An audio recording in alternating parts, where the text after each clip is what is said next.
के सभी पदाधिकारी को मैं यहाँ पे आदर सम्मान देते हुए मैं डॉक्टर जागृति पटेल आज सभी के बीच इस महत्वपूर्ण विषय पर अपने विचार साझा करने के लिए उपस्थित हूँ। सबसे पहले मैं आईएफपीएच का हृदय से आभार व्यक्त करती हूँ जिन्होंने मुझे इस मंच पर बोलने का अवसर प्रदान किया। आज का मेरा विषय है best flower remedy in loneliness group. So आज की तेज रफ्तार की जिंदगी में अकेलापन लोनलीनेस एक बहुत ही सामान्य लेकिन गंभीर मानसिक अवस्था बन चुकी है। यह न केवल हमारे मानसिक स्वास्थ्य को प्रभावित करता है बल्कि हमारे शारीरिक और भावनात्मक संतुलन को भी प्रभावित करता है। और जो ये बेस्ट फ्लावर रेमेडी एक अत्यंत सौम्य, सुरक्षित और प्रभावित चिकित्सा पद्धति है जो व्यक्ति के भावनात्मक स्थिति को संतुलित करने में मदद करती है। लोनलीनेस ग्रुप में आने वाली रेमेडी जैसे कि वाटर वायोलेट, इम्पेशेंट और हैदर व्यक्ति के अलग अलग प्रकार के अकेलेपन को समझकर उसे कैसे संतुलित करते हैं वो हम आगे लेक्चर में देखेंगे। आज के इस व्याख्यान में मैं इन रेमेडियो के लक्षण, उनके चयन के आधार और उनके उपयोग के व्यवहारिक पहलुओं पर विस्तार से चर्चा करूंगी। आशा करती हूँ कि यह सत्र आप सभी के लिए ज्ञानवर्धक और उपयोगी सिद्ध होगा। Sir, shall I share my screen? Yes, जी yes, मैडम, आप कर ma'am, सकती हैं। please. Yes. My screen is visible? Yes, ma'am. Okay, thank you. So, we start the loneliness group with the first medicine, Haider. तो हैदर के बारे में हम बात करें तो आपने कहीं ये ऑब्जर्व किया होगा कि या देखा होगा कि कभी हम कहीं जा रहे हैं और सामने से कोई दिख जाता है तो हम क्या करते हैं, हम अपना रास्ता बदल देते हैं और किसी का फोन आ जाता है तो हम सोचते हैं कि अभी कहाँ इसका फोन आ गया, अभी बात नहीं करनी है, राइट?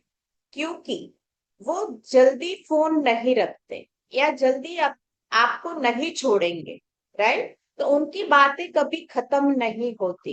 तो उनको हमने नाम दिया है चिपकू या फेविकॉल, जिससे हम इजीली उनको याद रख सके।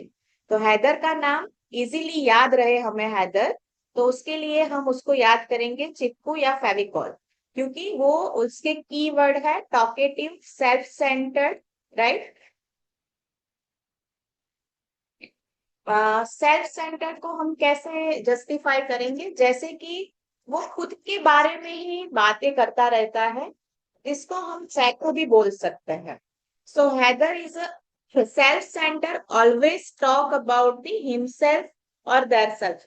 दे worries, they like to tell others about their difficulties and discuss about that, they talk constantly about themselves।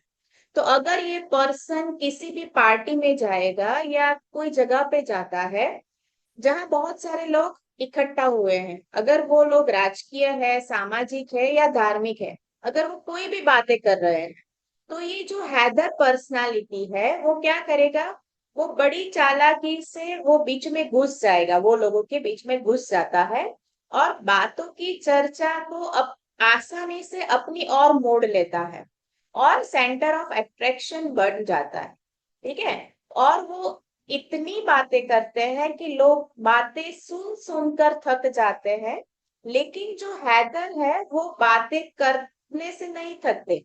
अगर ये आपके क्लिनिक में आ गए तो ये आपका पूरा टाइम ले लेते हैं, उन्हें कोई फर्क नहीं पड़ता कि बाहर कितने लोग बैठे हैं, उनकी छोटी से छोटी बात आपको बताएंगे, अपनी तारीफ करते हैं और वो कभी भी कोई भी बात हो वो बढ़ा चढ़ा के बोलेंगे, राइट? तो they speak unnecessarily big, they always need a company, they talk at you but they never talk to you, ठीक है? तो heather is evergreen scrub which survives for 30 to 40 years in a wild.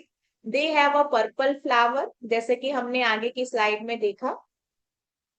और उनका flowering period आता है अगस्त और सितंबर महीने में। और प्रिपरेशन मेथड हम यूज करते हैं सन मेथड। तो हमारे दो मेथड है, सन मेथड एंड बॉइलिंग मेथड। तो हैदर प्रिपेयर होता है सन मेथड से, ठीक है। ये हैदर का माइंड मैप है। जैसे इसमें दिखाया है कि कीवर्ड क्या है, तो टॉकेटिवनेस है, बहुत बातें करता है लेकिन वो खुद की बातें करता है, इसलिए उसको सेल्फ सेंटर कहा है, ठीक है। They are chatterbox, nobody like to listen to them, क्योंकि वो कॉन्स्टेंटली एक ही बात बढ़ा चढ़ा के बोलता रहता है, तो लोग जो है वो बातें सुन सुनकर थक जाते हैं। ये दर्दी कभी अकेले नहीं रह सकते, उनको कोई ना कोई बातें सुनने वाला चाहिए। वो हर वक्त बातें सुनाने के लिए किसी ना किसी को ढूंढते रहते हैं। और तकलीफ से कोई, उनको किसी और की तकलीफ से कोई दिलचस्पी नहीं है। They are not interested what you want to say, they can't listen. ठीक है, जैसे कि हम एग्जाम्पल में देख ले तो LIC का एजेंट को आप ले लो, वो अपनी ही बात बोलते रहेंगे, ठीक है। जैसे हमने एक मूवी देखी थी शोले, शोले में बसंती का कैरेक्टर को हम याद करके हैदर को याद रख सकते हैं। So Haider personality is selfish और दे have a self seeking approach towards the life. जैसे ये पर्सनालिटी, जैसे हम जानते हैं कि पैच फ्लावर रेमेडी एनिमल्स में पर यूज कर सकते हैं। तो जो ये एनिमल्स, जैसे पालतू कुत्ते की बात करें हम, जैसे अभी बहुत सारे लोग घर, बहुत सारे घरों में पालतू डॉग होता ही है।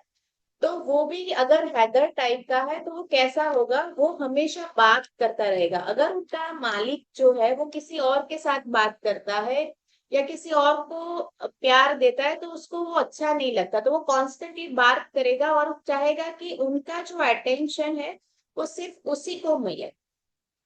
अगर हैदर पेशेंट की पर्सनल और फिजिकल कंप्लेंट को देखे, तो अगर कोई पेशेंट को किडनी डिसीज है या UTI है या प्रोस्टेट एनलार्जमेंट की तकलीफ है, फ्लूइड रिटेंशन हो रहा है, गाउट है, स्लीप डिसऑर्डर है, कफ एंड कोल्ड हो सकता है, तो ये सारी फिजिकल कंप्लेंट में भी हम हैदर दे सकते हैं, अनलेस एंड अनटिल कि हैदर की जो माइंड पर्सनालिटी है वो उससे मैच होनी चाहिए, राइट। तो positive quality of this peoples are क्या होगी, अगर कोई हैदर पेशेंट है जिसको हम पसंद नहीं करते क्योंकि वो हमेशा कॉन्स्टेंटली अपनी ही बातें करता रहता है। जैसे हमने बात किया कि हैदर जो है वो कॉन्स्टेंटली बात करता है, वो अकेला नहीं रह सकता, उनको कोई सुनने वाला चाहिए। लेकिन जो आसपास के लोग हैं उनको सुन सुनकर बहुत कंटाला आता है कि भाई क्या ये एक ना एक बात फालतू की बात कॉन्स्टेंटली किए जा रहा है, तो लोग उनको हमेशा अवॉइड करते रहते हैं। फिर डिप्रेशन में वो हैदर कैसा होगा हम बात करते हैं आगे। लेकिन पॉजिटिव क्वालिटी क्या होगी, तो उनमें पेशेंस आ जाएगा। अगर हैदर पेशेंट को हम हैदर प्रिस्क्राइब करते हैं तो वो हैदर रेमेडी लेने के बाद पेशेंट शांत हो जाएगा, जेंटलनेस उनमें दिखने को मिलेगी। और सिंपैथी जो पहले नहीं थी, उनको क्या चाहिए था कि लोग मेरी बातें सुने, मैं ही बोलता रहूं। लेकिन हैदर देने के बाद उनको सिंपैथी फॉर अदर्स भी क्रिएट होगी, ठीक है। तो अगर आप बैच फ्लावर रेमेडी के बारे में जानते हैं तो एक हनी सकल करके भी मेडिसिन है जो हमेशा बीती बात करता रहता है, जो ऑलरेडी बीत चुकी है। लेकिन हैदर क्या करेगा, ज्यादा बात करने के लिए हम देते हैं। तो जैसे कोई पेशेंट आता है, उनका कॉन्फिडेंस कम होता है कि, या वो लोग इंफीरियरिटी कॉम्प्लेक्स में चले जाते हैं उनकी आसपास की सोसाइटी के लोग को देखकर, या तो फिर वो लोग क्या करेंगे, बात को बढ़ा चढ़ा के बोलते हैं। तो ये जो पेशेंट है जिनमें इंफीरियरिटी कॉम्प्लेक्स है या कॉन्फिडेंस की कमी है और हैदर टाइप की पर्सनालिटी है, जैसे बातें बढ़ा चढ़ा के बोलते हैं, तो ऐसे पेशेंट में हम लार्ज और हैदर दोनों कंबाइन करके दे सकते हैं, जैसे कि पेशेंट का कॉन्फिडेंस लेवल भी बढ़ जाए और जो पेशेंस हमें चाहिए हैदर में वो भी हमें मिल जाए। अगर बातें कर कर के वीकनेस आ जाती है तो हम हैदर को ऑलिव मेडिसिन के साथ कंपेयर करके दे सकते हैं। हैदर पेशेंट को जब हम अवॉइड करते हैं तो लास्ट में वो अकेले पड़ जाते हैं और उनको डिप्रेशन आ जाता है। तो फिर उनको ऐसा लगता है कि अभी मुझे जीना नहीं है, या मुझसे कोई बात नहीं कर रहा है, या जहां मैं जाता हूँ वहां लोग मुझसे छुटकारा पाना चाहते हैं। So I don't want to leave. तो यहाँ पे हम डिप्रेशन है और हैदर पर्सनालिटी है, तो व्हाइट रोज और हैदर मेडिसिन मिक्स करके दे सकते हैं 3 टाइम्स अ डे। अगर आपको ज्यादा अच्छा रिजल्ट चाहिए तो आपको ये मेडिसिन 3 to 6 मंथ तक कंटिन्यू करनी पड़ेगी। तो हैदर देने के बाद they become a good listener, और फिर वो बातें बढ़ा चढ़ा के नहीं बोलेंगे। तो ऐसे पेशेंट हमें कहाँ मिलते हैं? सो मोस्टली जैसे मेनोपोजल एज में, राइट, या एल्डर पीपल या चिल्ड्रन जहां न्यूक्लियर फैमिली से बिलोंग करते हैं, तो ये लोग अपने आप को अकेला महसूस करते हैं। तो ऐसे पेशेंट में हैदर पर्सनालिटी हो सकती है। तो हैदर की हम बात करें, so this people are much concerned about themself, full of their elements, their worries. They like to tell others about their difficulties, but they don't want to listen. They talk constantly, अपने आप में ही बातें करते हैं। तो doctor batch ने उनको नाम दिया है बटन होल्डर।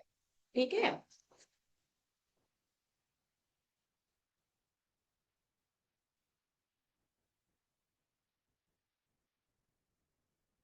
ओके।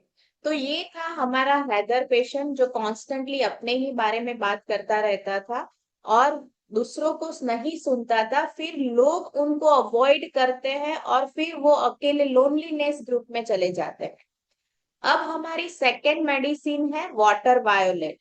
अगर वाटर वायोलेट की पिक्चर को आप केयरफुली देखोगे तो आप ऑब्जर्व करोगे कि उसका जो स्टेम है उस पे उसका फ्लावर दिख रहा है, लेकिन उसका जो मेन पार्ट है वो पानी के अंदर है।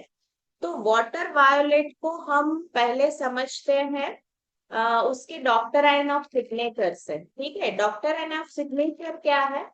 तो जैसे कि जो सिम्टम्स हमें प्लांट्स में देखने को मिलते हैं वही सिम्टम्स हमें पेशेंट में भी दिखेंगे।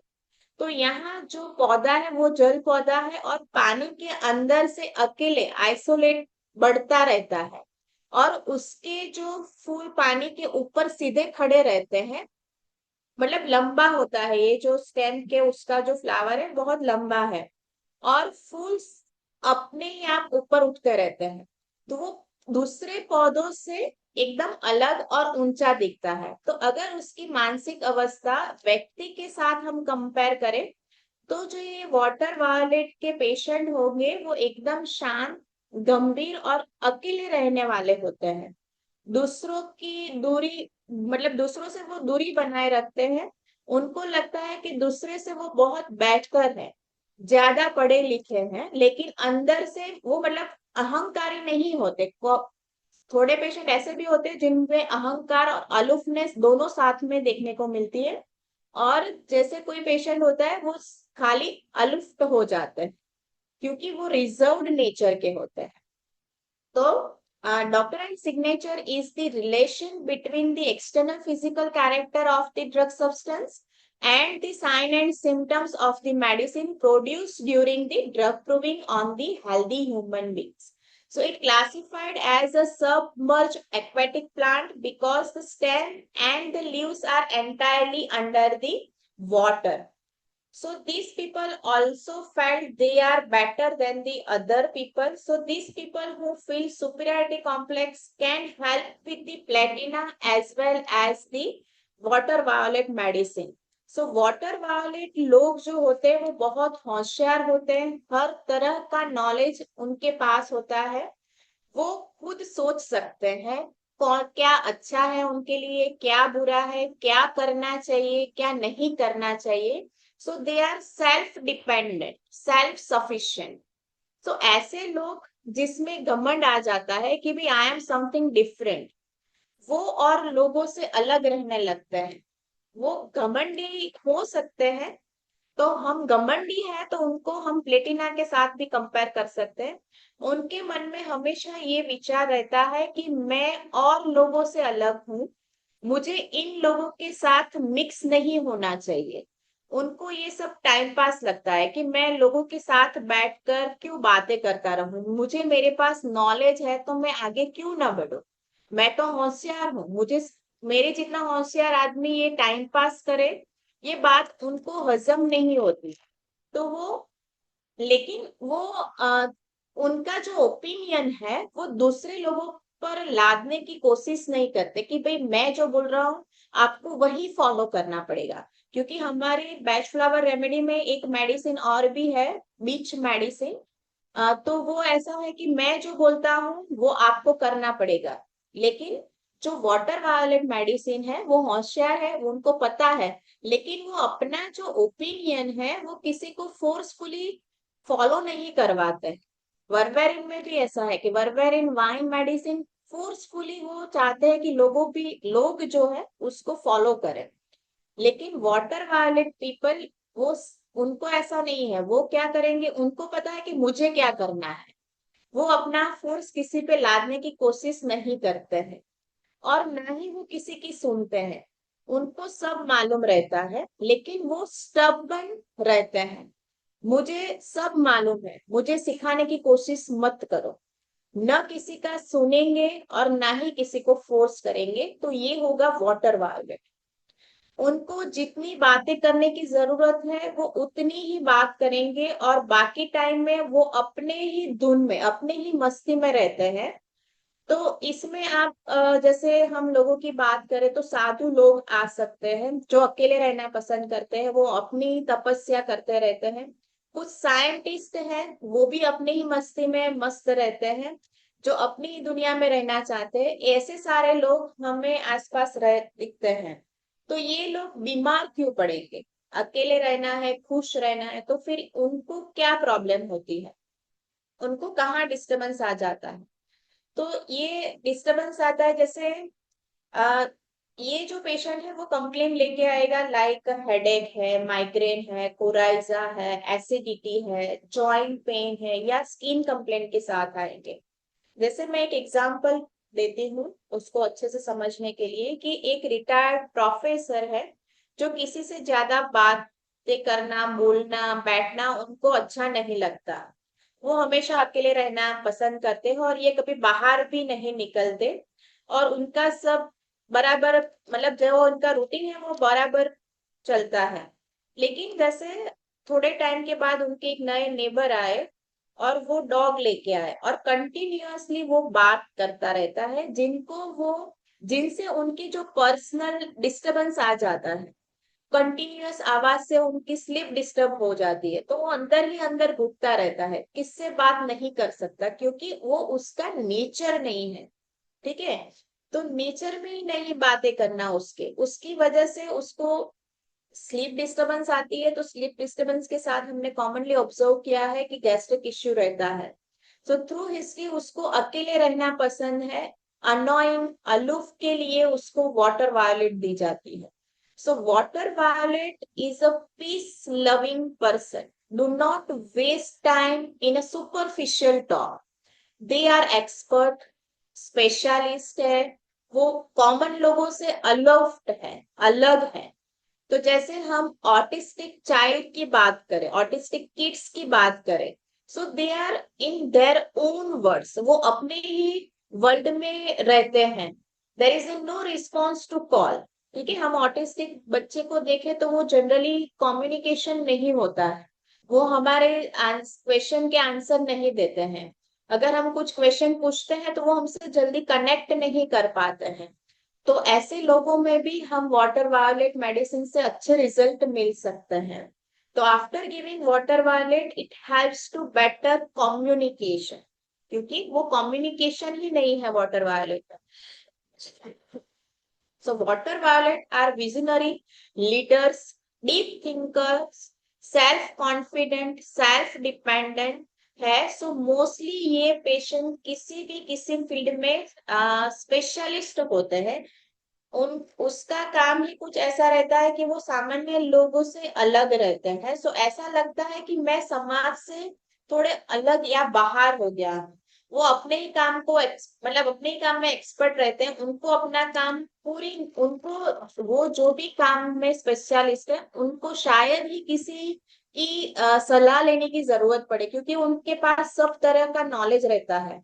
तो शायद ही हमारी ये पेशेंट किसी की मदद की जरूरत लगेगी, शायद ही किसी सलाह लेंगे, या वो आहिस्ता आहिस्ता फिर अकेले रह जाते हैं, क्योंकि उनको लोगों के साथ बातें करना पसंद नहीं है। लेकिन जब हमारे ये पेशेंट को उनकी जैसे क्षमता वाले लोग मिल जाते हैं, तो हमारा ये जो पेशेंट है वो दिल खोल कर बातें करता है। लेकिन मोस्टली ये पेशेंट समझता है कि मेरे जैसे बुद्धिमान, मेरे जैसे कैपेसिटी वाला कोई नहीं, I am the best, I am a superior. So हमें ये घमंडी अभिमानी लगते हैं, but actually they are not so much arrogant.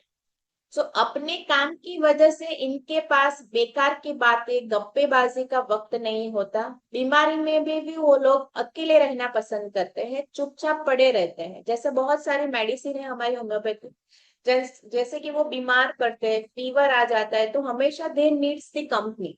लेकिन जो ये वाटर वायोलेट होगा, वो हमेशा अकेले ही रहना पसंद करेगा। अगर वो बीमार होगा फिर भी उनको ऐसा रहता है कि मुझे कोई मत बुलाओ। So when the patient is feeling superiority complex, and when the patient who are not socially connected in both the condition, you can use this remedy. See, it's not the shyness or lack of confidence जो large में होता है। Large patient कैसा होता है कि उसको shyness है, कॉन्फिडेंस की कमी है, इसलिए वो लोगों से दूर रहता है। लेकिन जो वाटर वायलेट है, वो लेक ऑफ कॉन्फिडेंस नहीं है, लेकिन वो सोशली कनेक्ट नहीं कर पाते। But it's the people who are introvert type के पेशेंट, हम उसको बोल सकते हैं। So they don't know how to start the conversation with the other people. So water violet can help in their manner, it gives social connection. They are very talented, they are at different levels, so there is a difficult for them to come at the common people level।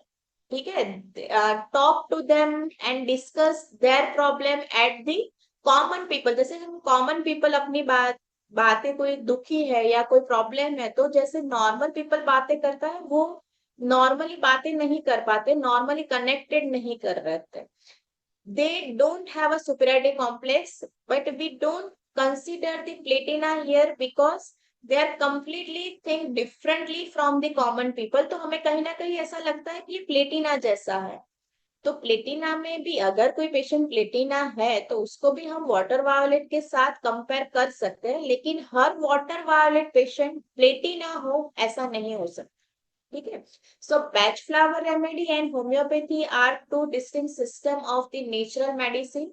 Batch flower remedy वो क्या करेगी, वो emotional imbalance है, तो कहीं ना कहीं homeopathy medicine के साथ हम जैसे देते हैं तो हमें बहुत अच्छे रिजल्ट देखने को मिलते हैं। सो बैच फ्लावर रेमेडी में लोनलीनेस में एक हमने हैदर देखा कि वो बहुत ज्यादा बातें करता है। इससे एग्जैक्ट ऑपोजिट वाटर वायोलेट देखा जो बिल्कुल भी बातें नहीं करता है। ठीक है, तो ये था हमारा water violet patient. These people are gentle, quite capable people who are quite happy when they are alone. They have their inner peace. They are self-reliant, going their own way, interfering little with the others। वो किसी और के मामले में जल्दी नहीं उलझते। वो हमेशा, अगर कोई उनको जानता है, उनके पास नॉलेज हर तरह का रहता है। अगर किसी को कोई प्रॉब्लम है, लेकिन वो अगर सामने से पूछेंगे तो ही ये बताएगा। बाकी सामने से वो, आपको कोई प्रॉब्लम है तो अगर आपने पूछा तो वो अपनी सलाह देंगे, बाकी नहीं देंगे। So they are talented, clever people. They are their capacity and knowledge of the water violet nature may be at their cause at become a very little proud aloof making them, जो हमने सारा discuss किया। ठीक है, तो हम physical complaint में कहा वाटर वायोलेट को याद कर सकते हैं। Physically from any form of the illness, often disease of stiffness. जैसे स्टिफनेस में रिजिडिटी रहती है, ठीक है, अगर फिजिकल कंप्लेंट की बात करें, लेकिन फिजिकल स्टिफनेस के साथ साथ अगर मेंटल रिजिडिटी है, टेंशन है, तो ऐसे केस में भी हम वाटर वायोलेट का यूज कर सकते हैं।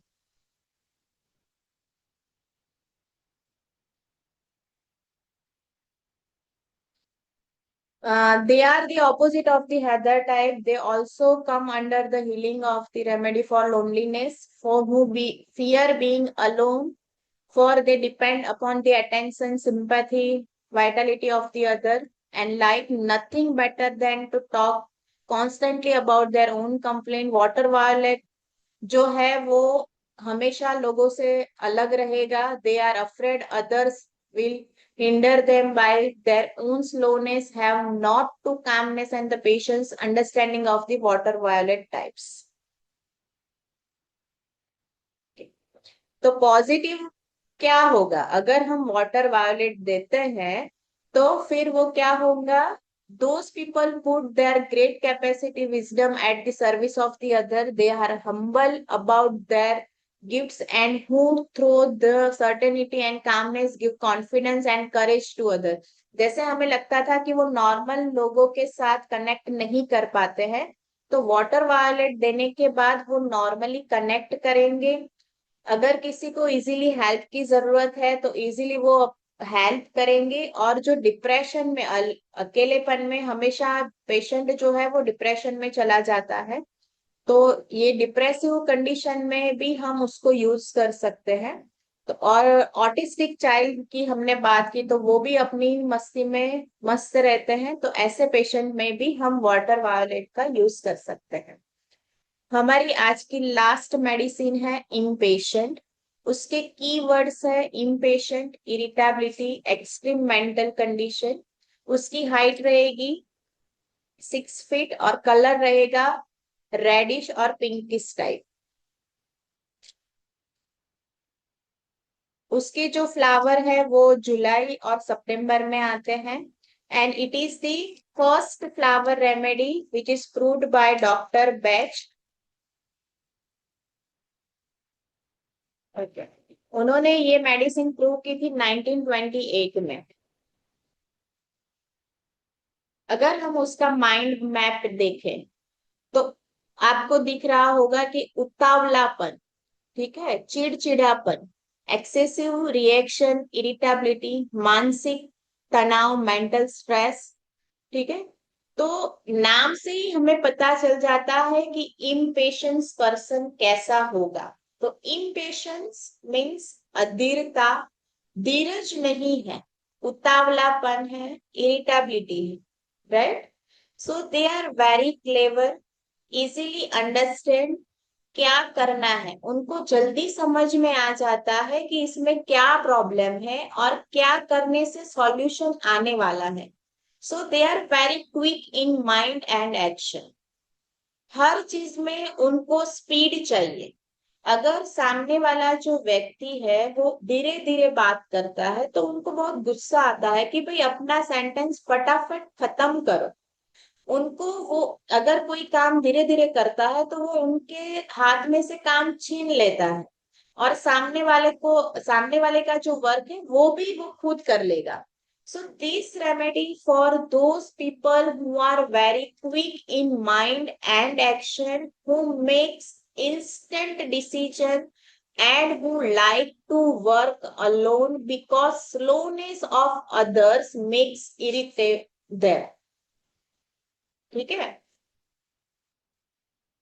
They grasp any idea very quickly and may even finish your sentence for you if you are slow speeder। अगर आप धीरे धीरे बात करते हैं तो वो आपका सेंटेंस खत्म कर देगा। और they may snatch things out of your hand if you are do not pass them quickly enough। अगर आप sufficiently fast काम पास नहीं करते हैं तो वो आपके हाथ से छीन लेगा और कहेगा ला मैं उसको फटाफट खत्म कर देता, right. So they are very active people who move, speak and often eat quickly. वो हमेशा अपना हर काम बहुत तेजी से करते हैं, चाहे वो घूमना हो, बोलना हो, खाना खाना हो।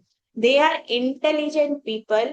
They are efficient in all they do. उनको हमेशा हर टाइप की कैपेसिटी रहती है, उनको बहुत जल्दी समझ में आ जाता है कि क्या करने से ये प्रॉब्लम का सॉल्यूशन आ जाएगा. So they tend to become impatient, irritable with the others who are not as quick as themselves. तो जो लोग उनकी स्पीड से काम नहीं करते, तो वो उनसे उनका काम ले लेते हैं कि भाई तू रहने दे. सो दे, जैसे हमने बोला कि वो कोई भी काम करेंगे बहुत स्पीड से काम करते हैं, ठीक है. So they eat quickly, so they have a digestive problem, right. वो बहुत फास्ट खाना खाते हैं, तो उनको डाइजेस्टिव इश्यू हो सकता है. चलने के टाइम पे भी वो बहुत फास्ट चलते हैं, बातें करते हैं तो भी बहुत फास्ट करते हैं, ड्राइविंग करते हैं तो भी वो फास्ट करेंगे. ऐसा नहीं है कि उनको जल्दी जाना है, उनका नेचर ही उतावलापन है. जैसे हमने कई बार देखा है कि एग्जाम में भी आपने देखा होगा कि 3 आवर्स का टाइम रहता है पेपर कंप्लीट करने के लिए. लेकिन जो ये इम्पेशेंट स्टूडेंट होगा, उनको ये पेपर फटाफट खत्म करना है, फटाफट क्वेश्चन पढ़ते हैं, तो क्या होगा, जल्दबाजी में हम क्वेश्चन को रॉन्ग इंटरप्रेट कर लेते हैं. तो गलत इंटरप्रेट करेंगे तो आंसर भी हम गलत लिख देते हैं. So they know the right answer. ऐसा नहीं है कि उनको आंसर नहीं आता, but due to the wrong interpretation they wrote a wrong answer, right. जैसे हम एक वुमन की बात करें, जैसे हम वर्किंग भी है, घर पे भी संभालना होता है सब कुछ, तो हम 4 गैस पर खाना पकाते हैं, 4 अलग अलग बर्नर पर, ठीक है. तो जल्दबाजी में वो मिस्टेक करते हैं ना कहीं अगर आपके पास कोई पेशेंट आएगी तो कहीं ना कहीं उसको जलने का निशान आपको दिखेगा, या सब्जी काटने भी उनको बहुत जल्दबाजी रहती है, तो कहीं ना कहीं कट लगे होंगे, ठीक है. In road also some people who continue horn बजाते रहते हैं, उनको पता है कि आगे ट्रैफिक एकदम जाम हो गया है, लेकिन फिर भी वो हॉर्न बजाते रहेंगे, राइट से घुसेंगे, लेफ्ट से घुसेंगे, बस उनको कहीं ना कहीं कोशिश करके यहाँ से निकल जाना है. तो they are prone to do accident, बराबर है, उसी जल्दबाजी में वो एक्सीडेंट कर देता है. सो इन लोगों को गुस्सा भी बहुत जल्दी आ जाता है.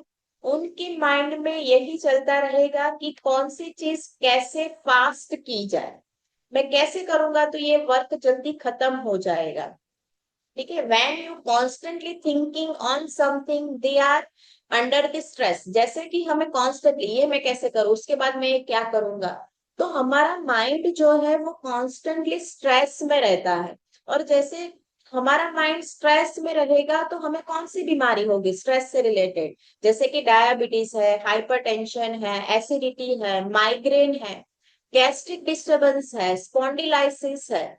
So as the nature suggests, it is suitable for those who are impatient, who reach early in event, hurry to reach, and impatient everywhere.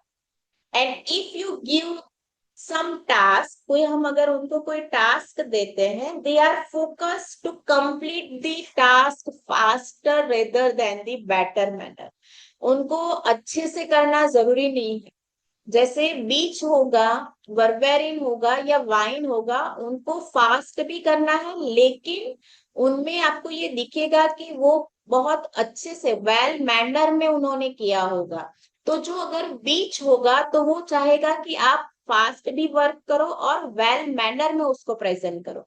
लेकिन जैसे हमें इन पेशेंट को हम कंपेयर करते हैं तो उनको क्या है, फास्ट कंप्लीट करना है, मैं सबसे पहले ये खत्म करूंगा, ठीक है. They can't wait, they use to wait because they always reach early.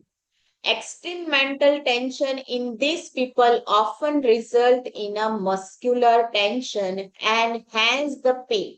ठीक है, कॉन्स्टेंटली उनको फास्ट करना है तो मसल्स में भी वो टेंस मसल्स आपको दिखेंगे. अगर मसल्स टेंस दिखेंगे तो कहीं ना कहीं स्पॉन्डिलाइसिस के केसेस या लंबर स्पॉन्डिलाइसिस हो सकता है, सर्वाइकल स्पॉन्डिलोसिस हो सकता है, मसल्स क्रैम्प में हम इम्पेशेंट मेडिसिन यूज कर सकते हैं. So this remedy is effective in many cases of physical pain, tension, cramps. ठीक है, अगर हम ये मेडिसिन देते हैं तो ये जो इम्पेशेंस है वो धीरे धीरे कम हो जाएगी. ठीक है, और वो लोगों को चीजों को समझने लगेंगे। And when the people ask कि एसिडिटी के लिए क्या मेडिसिन है, डायबिटीज के लिए क्या मेडिसिन है बैच फ्लावर रेमेडी में, ठीक है, तो हम बैच फ्लावर रेमेडी में ऐसी कोई दवाई नहीं है जो डायरेक्टली फिजिकल सिम्टम्स पर वर्क करती हो।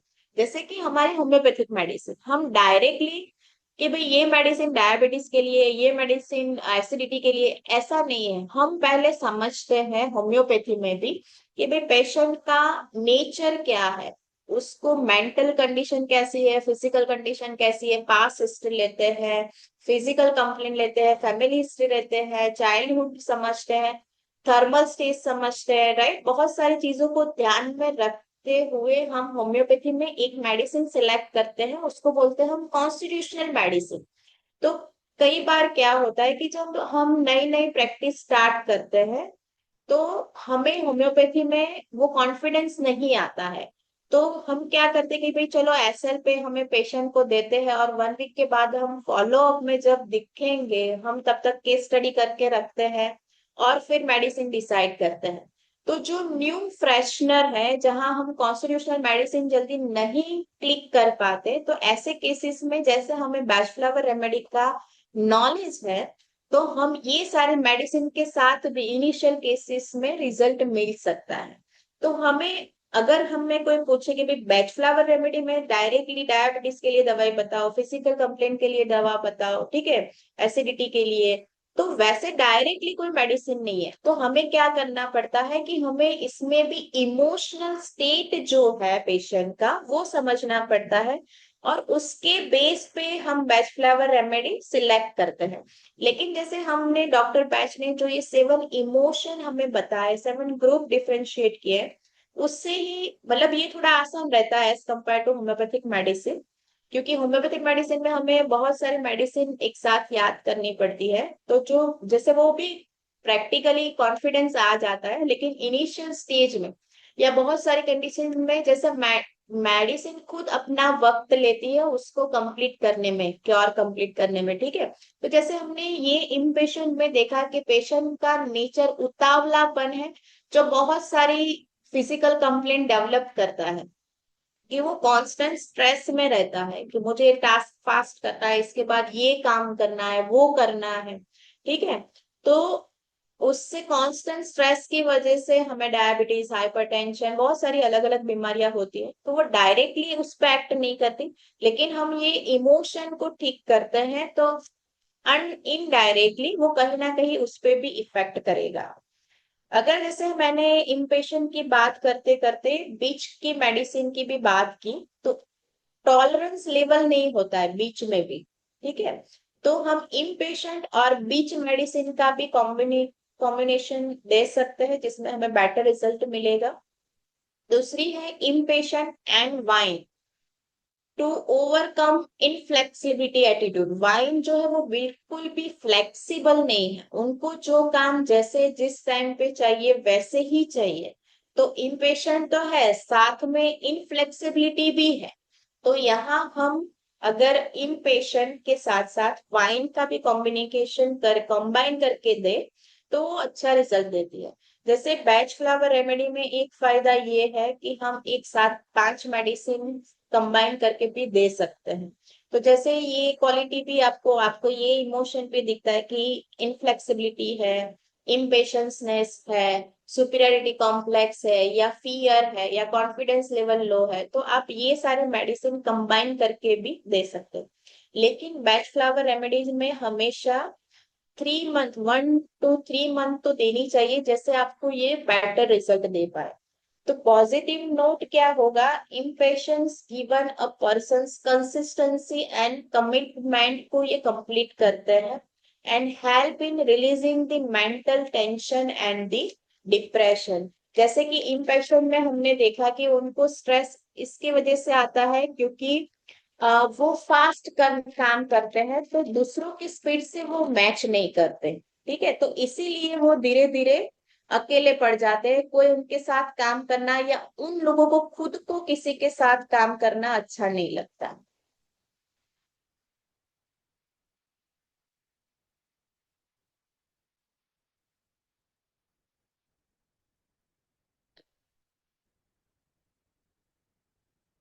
जैसे लोनलीनेस ग्रुप जो है हमारा, अगर हमको ये होम्योपैथिक मेडिसिन के साथ कंपेयर करना है, तो हम जैसे कि हमारे नेट्रम्यूर है, इग्नेशिया है, स्टेफिसेग्रिया है, पल्सेटिला है, ऐसे पे बहुत सारे मेडिसिन के साथ हम कंपेयर कर सकते हैं। लेकिन in homeopathic remedy for the loneliness would be prescribed on the detail investigation और detail history of the person. वहां पे हम खाली इमोशनल एस्पेक्ट नहीं देखते, उसके मेंटल और इमोशनल एस्पेक्ट को भी स्टडी करते हैं। जैसे कि इग्नेशिया के बारे में हम बात करें, so we prescribe the ignatia for the deep emotional pain and distress, specially due to grief, loss, or disappointment. And this emotional pain can lead to the feeling of isolation and loneliness. So they are the people who are very sensitive emotionally as well, easily hurt. So they prefer solitude to avoid further emotional pain. So this way we can correlate the loneliness with the ignition, right?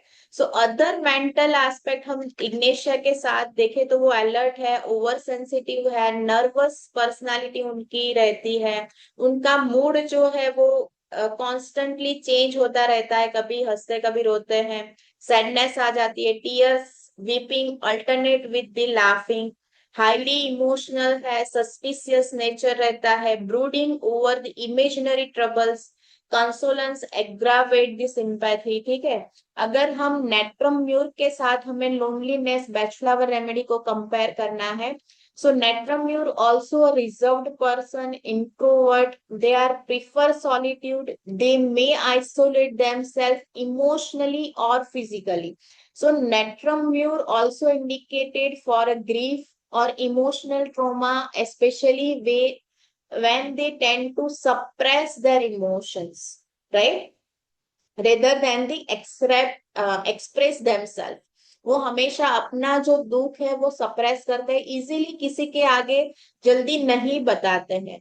So this suppression can lead to the sense of loneliness and sadness. So they also face the difficulty in connecting with the other people. So we also prescribe Natramur for the aloofness because they are often very sensitive. बराबर, they feel rejection or criticism, and this sensitivity can further isolate them emotional with contributing to feeling their loneliness or sadness।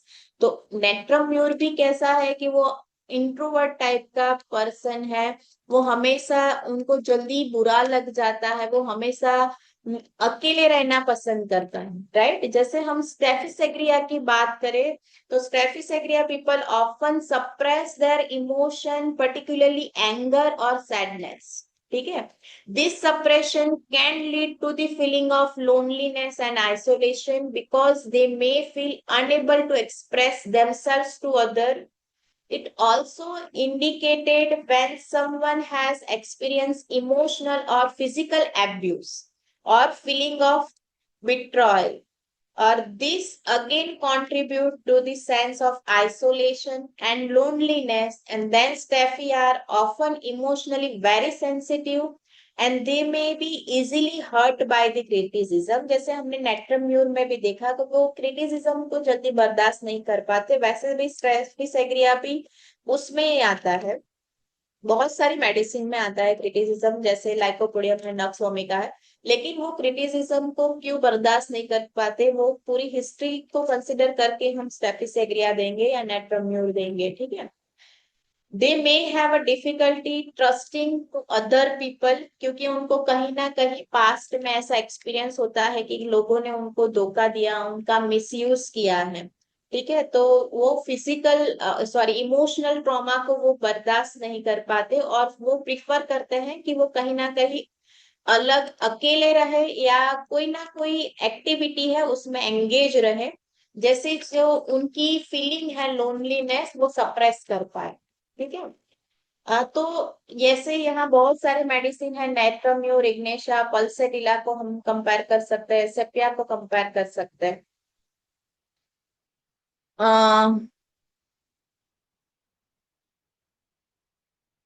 तो वैसे देखा जाए तो बहुत सारे medicine हम देख सकते हैं कि नक्स वोमिका भी लोनलीनेस ग्रुप में जा सकती है, कैनाबिस भी जा सकता है, वेरेट्रम आल भी जा सकता है।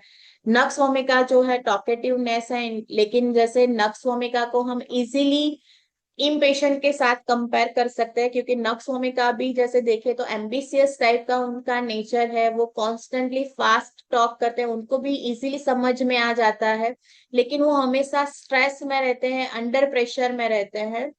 तो वो लोनलीनेस जैसे हमने इन पेशेंट में डिस्कस की, तो नक्सोमी का को भी हम इन पेशेंट ग्रुप में लोनलीनेस ग्रुप की मेडिसिन के साथ कंपेयर कर सकते हैं। Cannabis indica, this remedy is also indicated for talkativeness accompanied by disconnected, disjoint. Through the process, this person may have a difficulty in focusing. वो फोकस इजीली नहीं कर पाते हैं, और कहीं ना कहीं वो इंफीरियरिटी कॉम्प्लेक्स अगर कैनाबिस में है तो भी हम लोनलीनेस ग्रुप के साथ उसको कंपेयर कर सकते हैं। तो यहाँ पे मैं बहुत सारी मेडिसिन तो एक्सप्लेन नहीं कर पाऊंगी, लेकिन जैसे हमने देखा कि हमारी जो लोनलीनेस ग्रुप है उनमें मेन जो 3 मेडिसिन थी हमारी, फर्स्ट थी हैदर, सेकंड हमने वाटर वायलेट डिस्कस की, एंड थर्ड हमने इम्पेशेंट डिस्कस की, राइट। सो यहाँ पे अंत में मैं अपने व्याख्यान को यहीं समाप्त करते हुए आप सभी का अगेन धन्यवाद करना चाहूंगी, जिन्होंने अपना मूल्यवान समय निकाल कर मेरे साथ सहभागी हुए। आज के हमारे बेस्ट फ्लावर के लोनलीनेस ग्रुप के अंतर्गत आने वाली रेमेडी और उनके उपयोग के बारे में मैंने जो चर्चा की है, मुझे आशा है कि यह जानकारी आपके क्लिनिकल प्रैक्टिस में सहायक सिद्ध होगी और आप अपने मरीजों को भावनात्मक स्वास्थ्य को बेहतर बनाने में इसका उपयोग कर पाओगे। सो आप सभी का पुनः धन्यवाद। Thank you sir, thank you. अगर कोई क्वेरी है तो आप पूछ सकते हैं। या थैंक यू जागृति पटेल मैम आज के सेशन के लिए। आपने बैच फ्लावर का यूज जो बताया लोनलीनेस में, और आज की डेट में जो लोनलीनेस और डिप्रेशन की प्रॉब्लम है काफी एपिडेमिक प्रोपोर्शन में होती है, क्योंकि न्यूक्लियर फैमिलीज हो गई हैं, जॉइंट फैमिली नहीं है, तो लोनलीनेस इज अ प्रॉब्लम जो बहुत ज्यादा है। और होम्योपैथी के अलावा जो बैच फ्लावर है एक बहुत बढ़िया एडजुवेंट एक्ट करती है। अगर हम होम्योपैथिक मेडिसिन कॉन्स्टिट्यूशनल साथ में बैच फ्लावर चलाएं तो एक बहुत बढ़िया रिजल्ट निकल के आता है। तो जो भी आपने गाइडेंस दी उसके लिए बहुत बहुत धन्यवाद। बैच फ्लावर में हमारे बहुत सारे सेशन हुए हैं। अगर हम इस तरह से टॉपिक वाइज लें तो इट्स इजी, और हम स्पेसिफिक मेडिसिन भी नोट डाउन कर सकते हैं। जैसे लोनली ऐसी एंग्जाइटी के लिए होती है, एंगर इश्यूज के लिए होती है, आई गेस। मेरे को बहुत तो नहीं मालूम है, लेकिन हाँ मैंने सेशंस जो अटेंड किया है मैं उससे अनुमान लगा पा रही हूँ कि अलग अलग उसके लिए कुछ कुछ कॉमन मेडिसिन भी हैं और कुछ अलग अलग हैं। तो जो लोग सेमिनार वॉच कर रहे हैं वो अपने नोट्स बना सकते हैं इसको लेके, क्योंकि हर किसी के पास अगर बुक अवेलेबल नहीं है तो they can make their own notes. तो काफी अच्छा सेशन था, और किसी का कोई क्वेश्चन हो तो डॉक्टर जागृति से पूछ सकता है।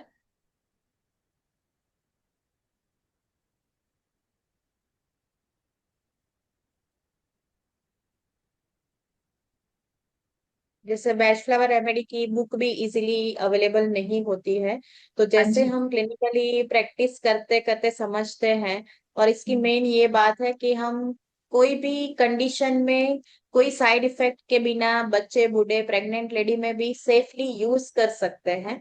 तो इसका ये मेन बेनिफिट है। जैसे हम होम्योपैथी में पेशेंट का नेचर समझते हैं, हमें बैच फ्लावर में उसका इमोशन समझना पड़ेगा। बिल्कुल बिल्कुल। मैम इसमें कोई केस आप स्पेसिफिक शेयर करना चाहते हैं, कोई स्पेसिफिक केस जो आपको याद हो लोनलीनेस का या उसका? हम्म, हाँ, एक छोटे बच्चे का केस है। उसकी मदर जो है वो पहले मेरे साथ होम्योपैथिक मेडिसिन लेती थी, और फिर हम्म। बात में से बात निकली ऐसे बैच फ्लावर रेमेडी की कि उसको एंगर इश्यू ज्यादा है। वो 2 भाई थे, छोटा भाई और बड़े भाई में थोड़ा गैप डिफरेंस भी है, हम सारा डिटेल डिस्कस नहीं कर रहे हैं, लेकिन हम्म। उसको ऐसा एंगर इश्यू था कि मैं जो कर रहा हूँ, जैसे वो शायद 10th या 11th में था, तो उसकी मम्मी को ऐसा है, हर मम्मी को ऐसा होता है कि जो बच्चा पढ़ रहा है वो देखते हैं कि बराबर पढ़ रहा है कि नहीं पढ़ रहा है, मोबाइल नहीं देख रहा है, लैपटॉप नहीं देख रहा है। जैसे आज की पढ़ाई हम जानते हैं कि ज्यादातर बच्चे मोबाइल में से पढ़ते हैं, पीडीएफ में से पढ़ते हैं। तो वो उसका मिस यूज ना करें। तो उनकी मम्मी का ये कंसर्न था कि वो पढ़ ही रहा है कि नहीं। तो वो जैसे उसकी मम्मी उसके रूम में खाली ऐसे पूछने जाती है कि बेटा कैसा है, तो वो बहुत चिल्लाता था, बातें नहीं करता था 2-3 दिन तक। तो फिर उसकी मम्मी मेरे पास आई, वो अपने लिए मेडिसिन लेती थी लेकिन उसके बेटे की ऐसे बात नहीं की, तो हमने ये इन पेशेंट और बीच दोनों कंबाइन करके medicine the.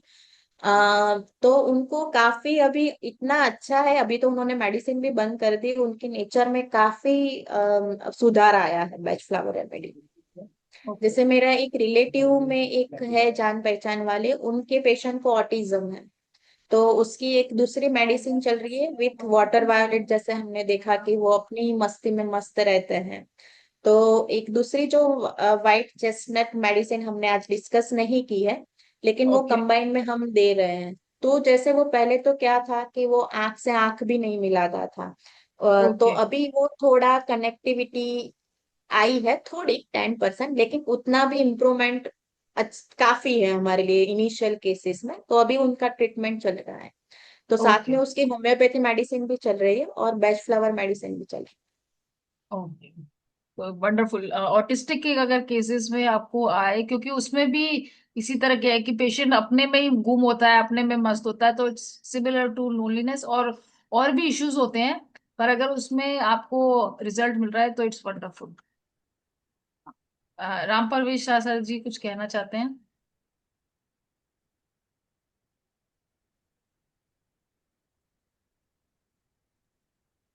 Thank you Neha Kakkar ji. Congratulation doctor Jagriti Patel. है। Thank you sir. बहुत अच्छा, बहुत अच्छा बैथ फ्लावर रेमेडी का बहुत बढ़िया बताए, और एकदम ठीक। तीन सर कुछ रेमेडी जो गलती बता, रह गई हो तो नहीं आप नहीं नहीं, सुधार सकते हैं। गलती कहाँ है। हम लोग तो एक दो तीन मेडिसिन को उपयोग करते हैं, जैसे रेस्क्यू ये सब करते हैं।